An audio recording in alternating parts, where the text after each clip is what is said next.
Well, hello everyone, and welcome to another video from the Canal Sidings Model Railway channel.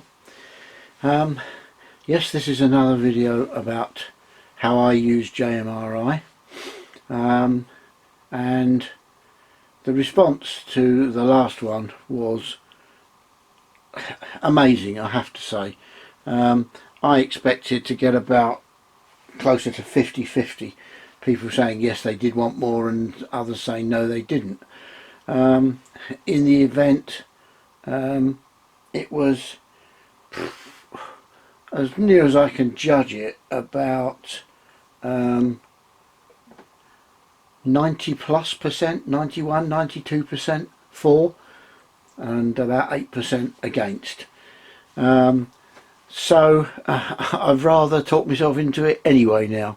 So the people who don't like JMRI, don't want to know about JMRI, I'm sorry, please just don't bother to watch the video, but just keep watching, because I will be doing plenty of other modelling videos, but I'll just slip one of these in every now and again to try and help people out, because if you want to use JMRI, it can be a daunting topic to get yourself into in the first place.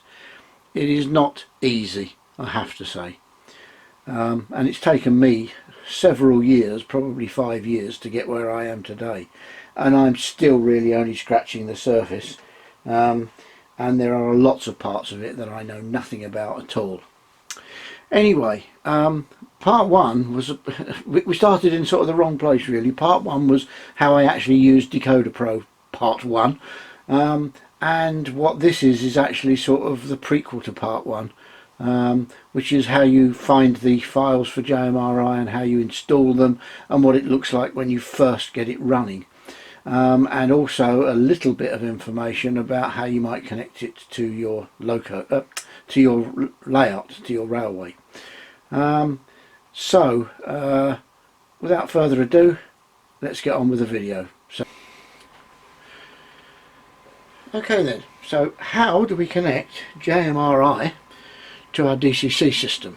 Now I'm afraid everybody's is going to be different here, so I can only show you this one, which is my NCE power cab. This is my power cab here, and it is connected to my power cab panel, which is this panel here, and that is connected to my power cab, which you just saw, to my programming track, which is here, and this wire is what goes off to JMRI. Now, what does that programming track connection look like? Sorry, what does the power cab look like to people who've not seen it before? It consists of that handheld device and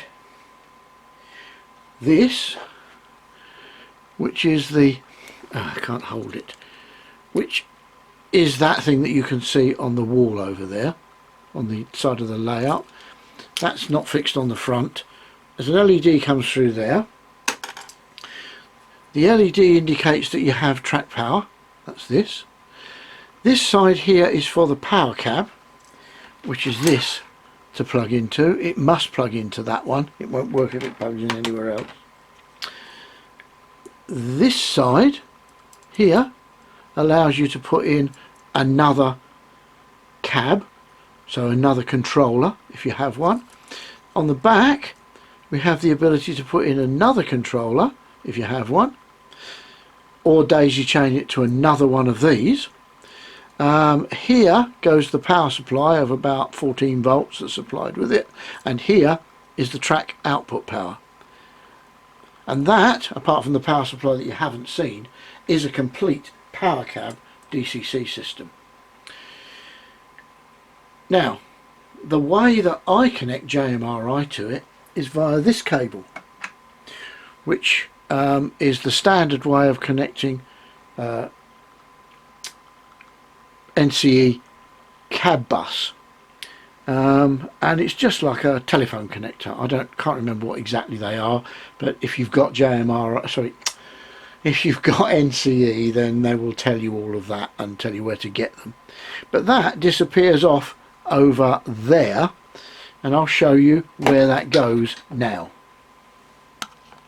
Okay, I hope you're going to be able to see this properly. This cable that I've just taken out of there goes all the way around there and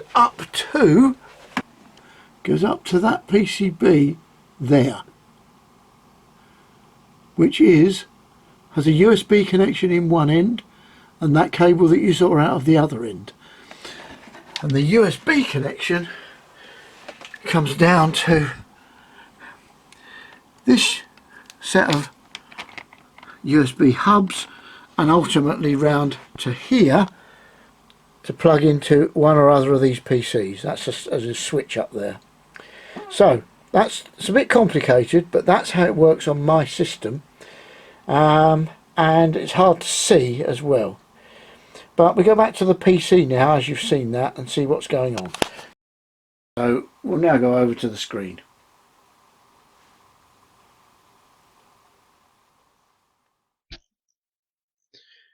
Okay then, so here we are at the PC, and what we're going to do is we're going to install and do a first run of JMRI. Now, what you will need to do, and what I'll show you how to do, is first of all you'll need to get hold of the files that you require.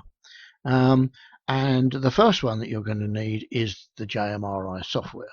So we'll drop down here and pick a browser, and in Google we will simply type what we need, which is JMRI download. Oops, I've been there before, and we'll search for it. Usually right at the top is the one you want. JMRI downloads from SourceForge. Don't download from anywhere else. SourceForge is definitely the safest place. So we'll click on that. Click on that, thank you. So I'll move the mouse as I clicked. And what we have is the latest production release is 4.10. There is a test release available. I wouldn't bother with that. I would always download the latest production release. And 4.10 is what I've been using and what I was using in the last video when we were looking at Decoder Pro for the first time. So what we need to do is we need to go to the next section, and here is 4.10. A little bit of information about it. If you want an installation guide, there you go. Click on that and you'll get one. You can also look at the page of layout connections. Now we're going to go straight for a download, and we need not the not Mac OS, not Linux. We need Windows. So we will download this one. If I click on it,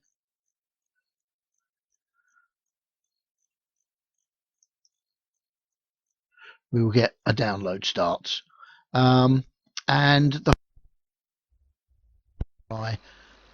4.10 etc etc. That's what you want. Okay, now I'm not going to download that because I've already got it. If we look here, I already have JMRI 4.10 etc exe. So we don't need that file. So I am going to cancel that and go back to Google. The other file that we need, possibly, I'm going to assume that we need it and show you where it is. If you don't need it, then JMRI will tell you don't need it because it'll just install and everything will be fine. But the other thing we need is the Java part. Java Model Railroad interface, so we need the Java. We need the Java runtime. So what we need to install is JRE. JRE download will do. So we'll go for JRE download. Now you've got to be really careful you get the right one here. It says free Java software up here. That is not what we want. I never go to the Java site for it. They overcomplicate it. I always use an Oracle site for downloading Java. So here we are, Java SE runtime environment. That is not what you want. Server JRE runtime environment is not what you want. What you want is the Java runtime environment.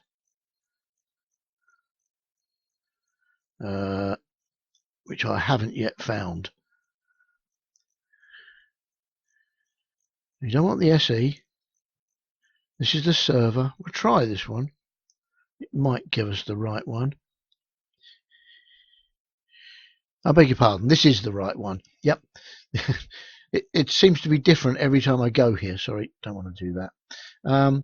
But this is Java SE runtime environment.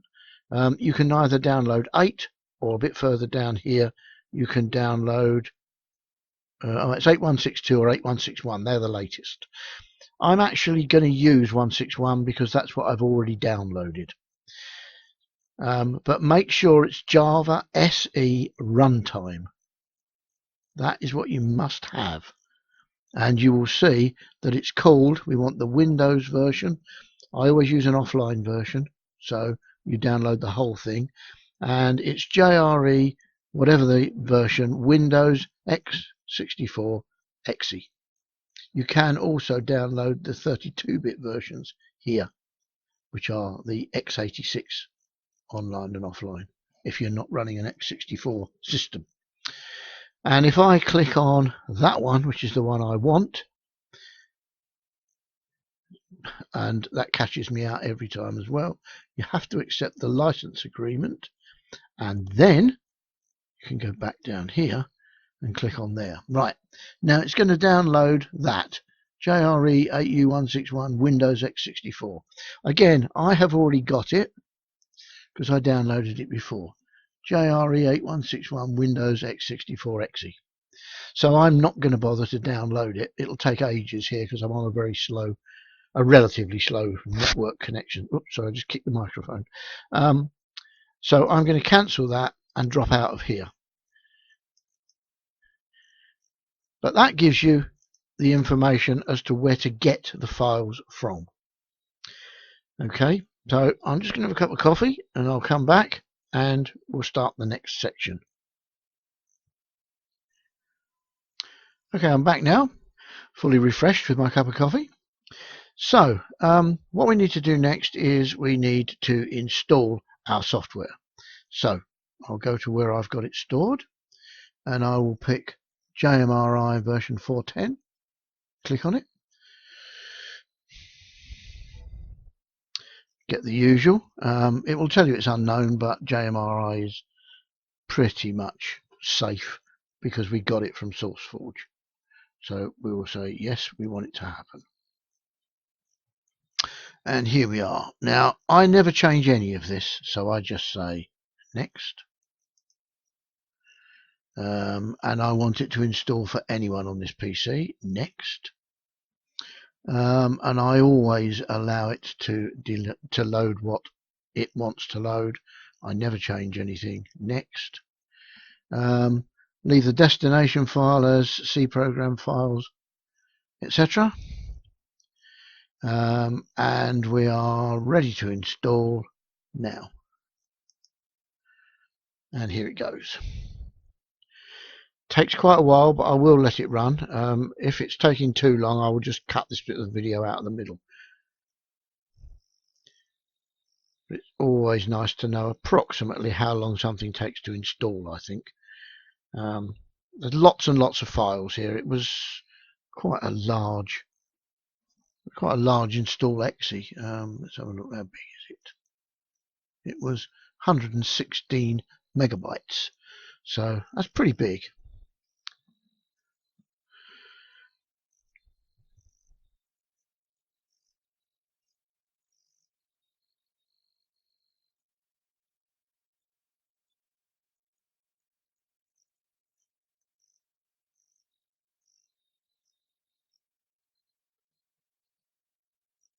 As you can see, it's lots and lots of different files.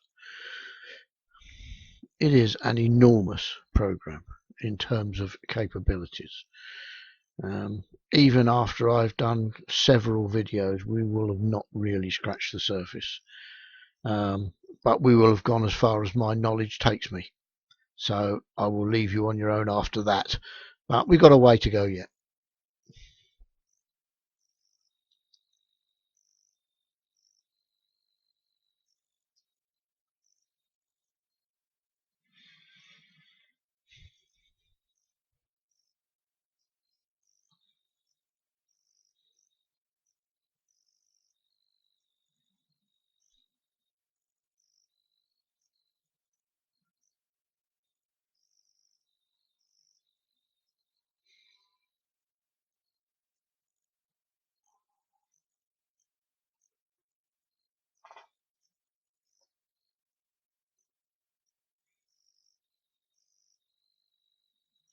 Not far to go now.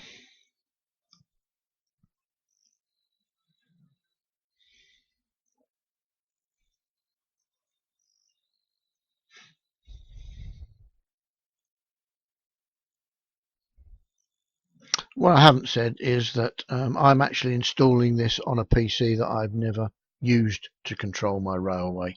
I usually have a copy of JMRI on here so that I can experiment while I'm sitting comfortably in the lounge.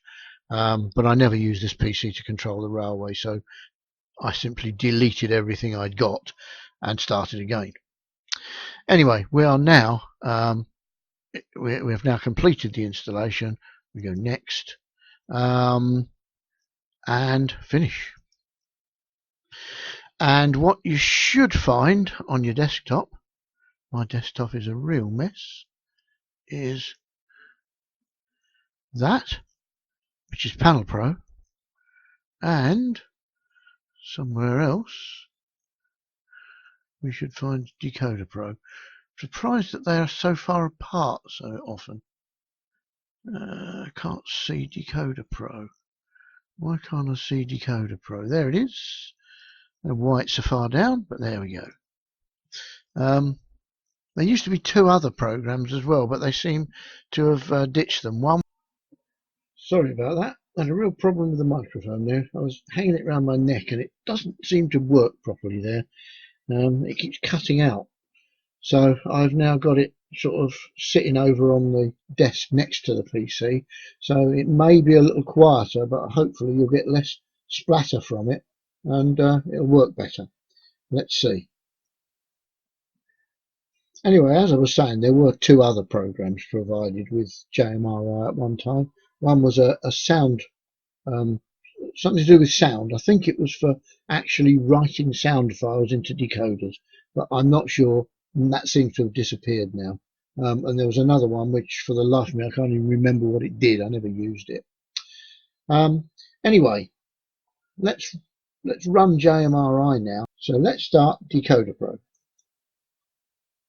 And I think what we might find is that JMRI has picked up that copy of Java, which was sitting next to the program on the folder where I installed it from, and it's installed Java as well. I wasn't watching while it was actually installing, but obviously it has installed Java simply because it is running. On your PC, you may already have Java, in which case you probably won't need to install it. Anyway, this is for a first time run of Decoder Pro, and it knows that because there are no preferences set. There is nothing selected, so it's actually saying here is how to get started, and look what it tells you to do first.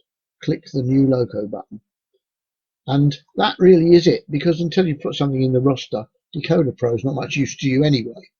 You can use it without anything in the roster, but it really isn't much use. What I'm going to do is I'm going to quickly have a look at some files that JMRI has installed. And I'm going to go to C. Don't worry about the way I have my PC installed.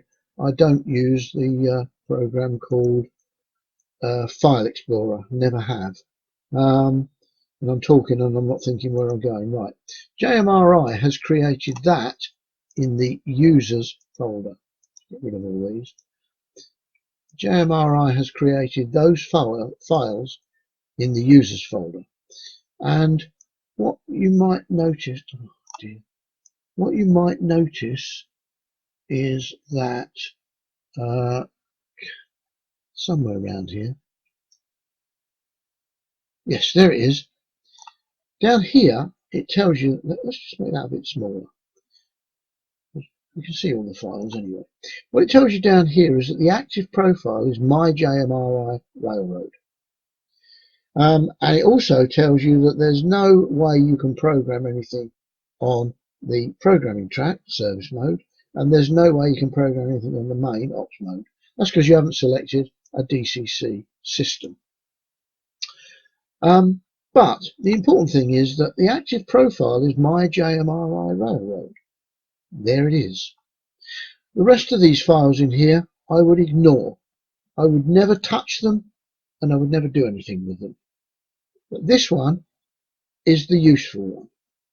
And at the moment it's that. You can create more of those. You can even delete that one if you wish. And when you create more of them, you can create them such that you have different railways on different active profiles. So if we click on that, what we now find is that we have the information for that active profile. I'm just going to get rid of that last one. This active profile contains all the information about your roster, any signals you've set up, any throttles you've set up, more on the roster, and a profile up here, which I'm not really sure what it is, but it's obviously to do with the way it interacts with the system. As I said, I wing most of this. I don't know it all, and I don't know what that actually does. Never been in there, don't need it. The important places are the rosters. And if we look at this is the roster XML file. There's almost nothing in it. Okay. However, I'll just close that. And what we will do now is we'll just push that down there. What I'll do is I'll create a loco in here. I'll just create it with the NMRA standard CV decoder, and we'll go to comprehensive programmer as I always do, and we'll give this a name, JOHNSLOCO, John's Loco. Okie dokie. We'll save that to roster, we don't do any more, and we'll close it. Now we have John's Loco in there. It selected it as address 3, but we have a loco in the roster. If I now go back to here, I'll just refresh it just in case. We have a look at that roster XML file now. Oh, it's got bigger, and it's now got a loco in it called John's Loco, and it knows that it's an NMRI standard CV definitions decoder. Not only that, but this file, this has now got oh yeah, don't worry about that. That has got some old rubbish in it from before, but we'll get rid of that. That's my fault because of the way I just did what I did. But this roster here is the important one because it's got that loco in that we've just added. Now, why I've showed you these two files is because they are very interesting. Because those two files, unlike many files on here, those two can be picked up and placed into another PC. And that's how I move my roster between PCs. What I've got on a flash drive in my hand is a roster. And I am just going to install the roster off of that flash drive into here. Now that we're going to make that bigger again. Come on, bigger. So I made the thing smaller. I'm not used to using a mouse on this PC. I almost always use the trackpad. Okay, if I go into rosters, we can get rid of everything else. No, don't do. I hate that about Windows. Really annoys me when you do that. And it changes the size because I've pushed it off the side of the screen. Yes, I am fairly certain you can change that. But I have so many PCs that I just can't be bothered. Okay, what I'm going to do, this is the original My JMRI Railroad. And this, no, it's not there, it's in here anyway. This is my Inglethwaite roster files. Yeah, so I'll get rid of that. Now, I'm going to remove the roster files from here. So I'm going to delete that one. And I'm going to delete that one. So I now don't have a roster for this. What I should do is close that, by the way. Otherwise I'm going to upset it.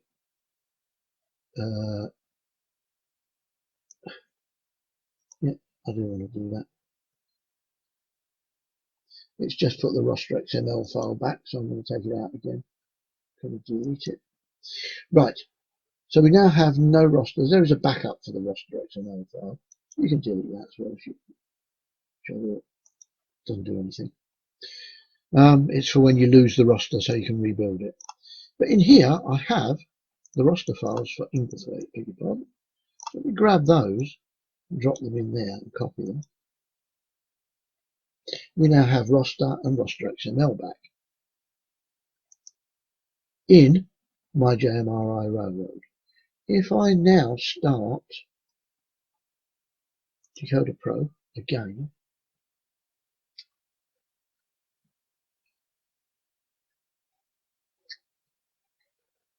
what it should do is give me the roster that you saw in the last video. And there it is. See, we can just pull this apart. It's all in the wrong order, but you can see all the trains that are in there. And we can look at all my descriptions and all my DCC addresses. So there you go.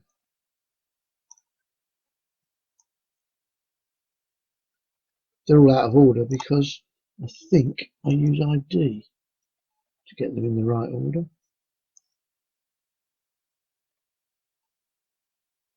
Yes, I do. We're looking at everything, and that's an interesting thing now. If I click on here, I can change the order of things. I use the ID. Oops, beg your pardon, didn't mean to do that. I use the ID to tell me the order in which I want the roster. You can use anything you like. You can use the DCC address. 0 is my lowest and it goes up to a higher one. You can put it the other way so you get the highest first. And it just does an alphanumeric list. And I use ID, and that's why I try to write my IDs in a unified way so that they come up the way I want them. But anyway, that shows you how to install JMRI. The one other thing that you need to do is, and we showed how it's connected to the system, the other thing you need to do is go into Edit, Preferences, and you need to choose a connection. So you need to choose your DCC system from here. Mine is an NCE, so I'm going to choose NCE. And I would choose PowerCab normally, but I don't have one, so I'm not connected. So I'm going to choose Simulator and say Save. And that will get rid of this because it will think that I can now. You have to do that every time you save JMRI. It'll come back up again. It takes a little bit longer to start now than it did the first time because it's got all that roster to put in place every time. But now it thinks that you can program on the programming track or program on the main because I've just connected it to a fictitious DCC system, i.e. a simulator. You would connect that to your correct system using the method that your system uses, like a serial port or a USB port. And when we go back and continue with part 2 of using Decoder Pro, how I use it, then we'll have a look at that. But I think this video has gone on far long enough now, so I'm going to wind it up and say goodbye and thanks for watching.